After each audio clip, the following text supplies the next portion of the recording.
Cersei herself cornered me this morning outside the Royal Sept. She mentioned the Northern girl in my service, and she painted you a traitor. She was very pleased with herself. Her face was full of mirth as she said it. I'm not a traitor. Of course not. It's only an excuse to torment you, and by extension, me. She demands an audience. She wants an apology of some sort, for what I don't know, but she's waiting for us now, and I promised I would bring you to her. I wouldn't ask this of you if it were not important. I cannot afford any conflict with Cersei with the wedding so near. I'll do as you ask, my lady. I knew I could trust you. Humor her. Tell her what she wants to hear. See if the Queen Regent is ready to receive us.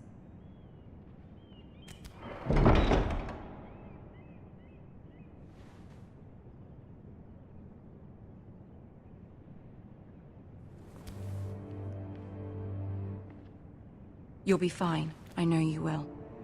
You may feel one thing, but you must say another.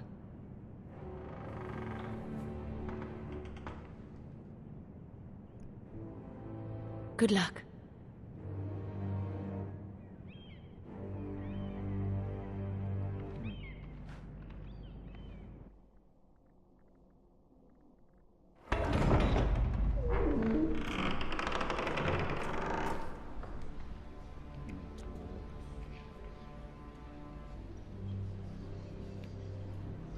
You can do this.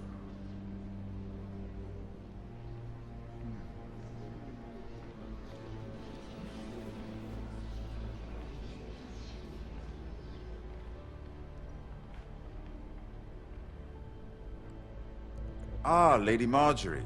Aren't you looking lovely this evening? Lord Tyrion. Your Grace? With your permission, allow me to introduce Lady Mira of House Forrester.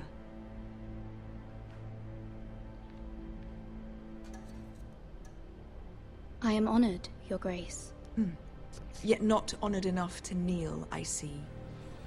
House Forrester is a northern house loyal to the king. Are they? I beg your pardon, Your Grace. I wasn't talking to you. I want to hear from the girl. Is your family loyal to the king? Perhaps you should ask the new Lord Forrester. He's not here, is he? She is. Joffrey is the one true king, Your Grace. And yet... For centuries, the Forresters have been loyal bannermen to House Stark. A house of traitors.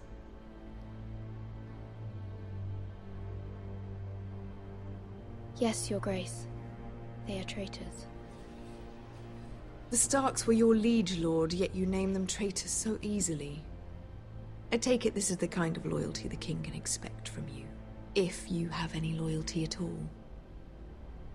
Is your house willing to swear fealty to your new liege lord, Roose Bolton?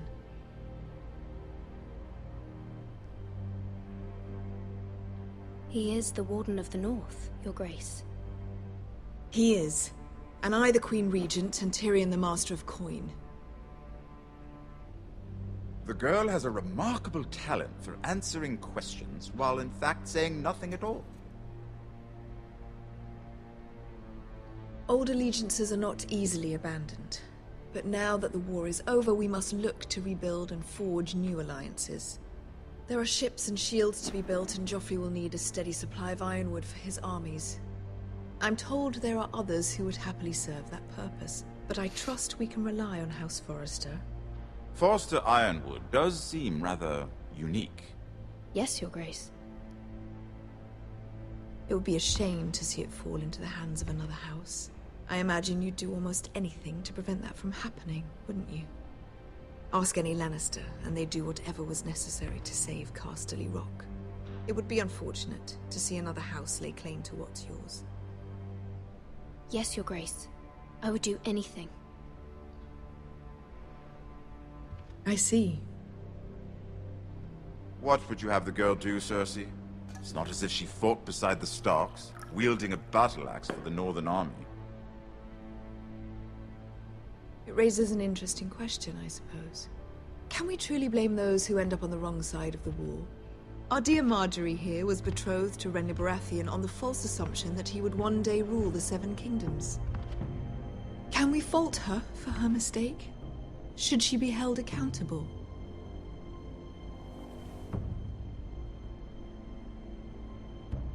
She was just following her heart, Your Grace. And the very same heart so quickly led her to my son. If there's a point to this, I hope you find it quickly. Loyalty can be such a hard thing to define. This city alone is filled with all sorts of ambitious opportunists looking to reinvent themselves, pretending to be something they're not. Who knows what lurks within their hearts? You are a girl from the north, here in service to Lady Marjorie. One can only assume her interests are yours. Yet loyalty to a king, that must be absolute, beyond question. And if your loyalties were to become conflicted between your king and the very person whom you serve, what would you do then? I'm sure she would... Let the girl answer the question. Go on. I would be true to the king, Your Grace. Well said. I was beginning to worry you didn't have your priorities straight. She is a threat to the crown, isn't she? The most dangerous handmaiden in all of King's Landing. My sense is this girl will say almost anything to get what she wants. Which is not very encouraging. I'd like a word with you, if I may. Of course, Your Grace.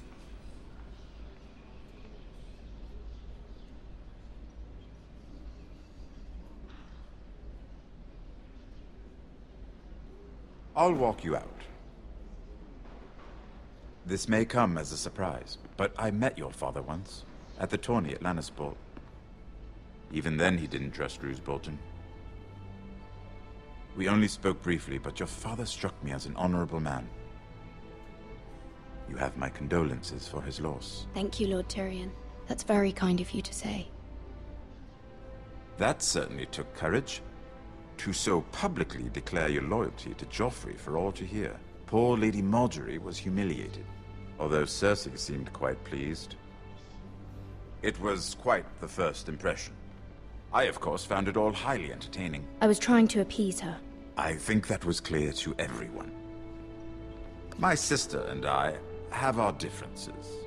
She takes great pleasure in her little charades. I take mine in thwarting them. We must find our amusements where we can. She threatened to give your ironwood to another house. It is the Master of Coin who decides such matters. The Crown needs boats. Boats need wood, and I speak for the Crown in this regard, not her. What are you suggesting? I suppose the Crown could be persuaded to secure ironwood from House Forrester. Lady Marjorie might not look favorably on such an alliance. And it would infuriate Cersei. Although what would be amusing for me might prove rather dangerous for you and your house. Are you willing to risk that? It may be far too dangerous. It's a risk I'm willing to take, Lord Tyrion. Please. You are a brave girl, aren't you? I'll consider it. Now, if you'll excuse me, I promised Sansa I would join her for dinner tonight. 3 beautiful bottles of Dornish wine await my arrival. The mere thought of them makes me thirsty already. Thank you for the advice, Lord Tyrion. Just be careful. This is not the North. King's Landing can be a nest of vipers to the uninitiated.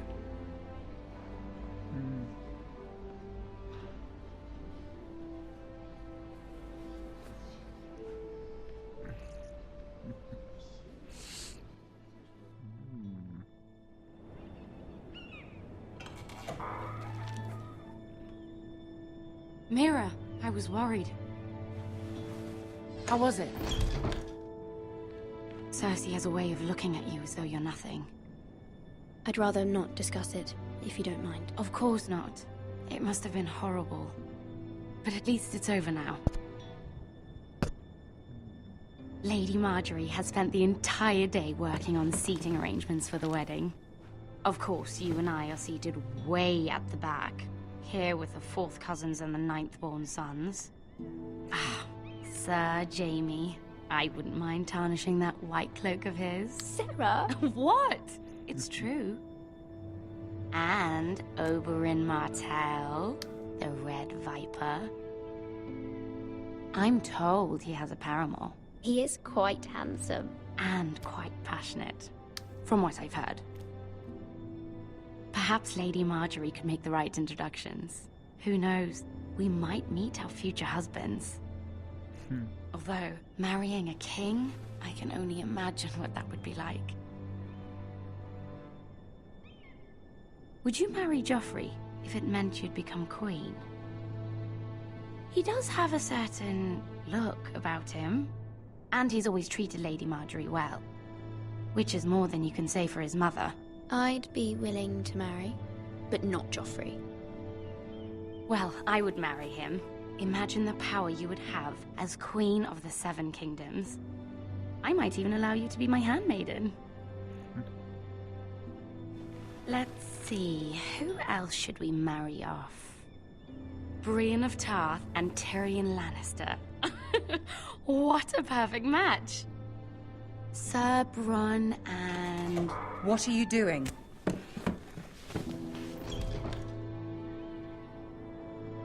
I'm sorry, my lady. As am I. We shouldn't have been messing about. This is not a game. It's a battle plan. Allies and enemies can be made with every move. Yet they say it is men who are powerful. The Queen was pleased by your display, Mira. I'm just glad it's over. King's Landing can be exhausting sometimes. There's always someone to please or some perceived slight to smooth over. I fear it will only get worse when I am queen. Once they know your true heart, the lords and ladies will have no choice but to love you. Do you agree?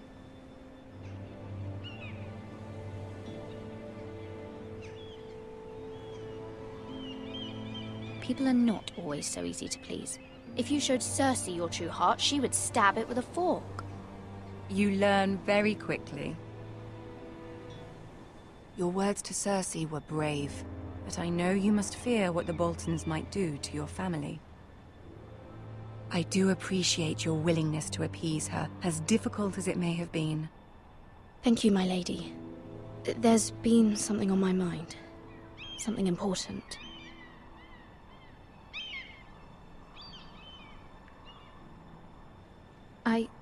I did have a favor to ask of you in return. Whatever you wish to say, you can say it in front of Sarah. There are no secrets between us. It's about my family. I trust her.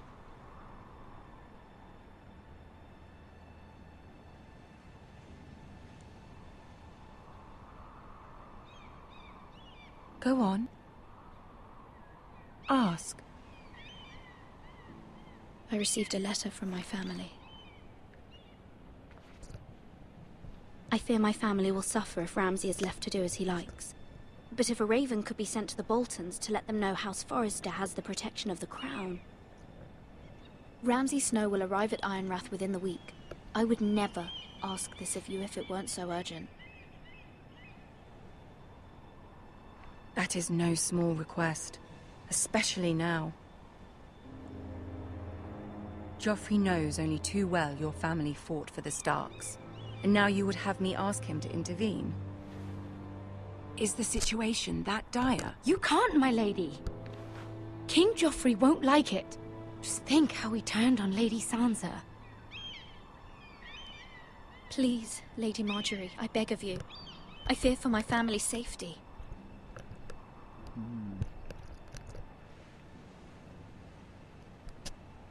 I don't know, Mira. If Cersei were to find out...